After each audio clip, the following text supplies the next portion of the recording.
السلام عليكم. حذر عالم الجيولوجيا والزلازل الهولندي فرانك هوغريتز من حدوث اهتزازات زلزالية جديدة سوف تشهدها الكرة الأرضية خلال الأيام القادمة، وتحديدا يوم 6 أبريل 2023.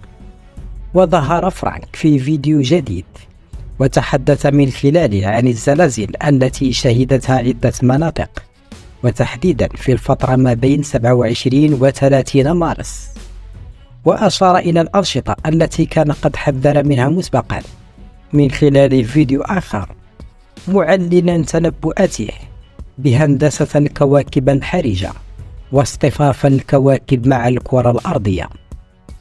وعن تنبؤاته الجديدة قال هوغريتز خلال مقطع الفيديو الذي نشر على موقع الهيئة على يوتيوب، وأعاد التكريد به على حسابه في تويتر: إن الأسبوع الأول من شهر أبريل والذي ينتهي في 6 أبريل سيكون حرجا.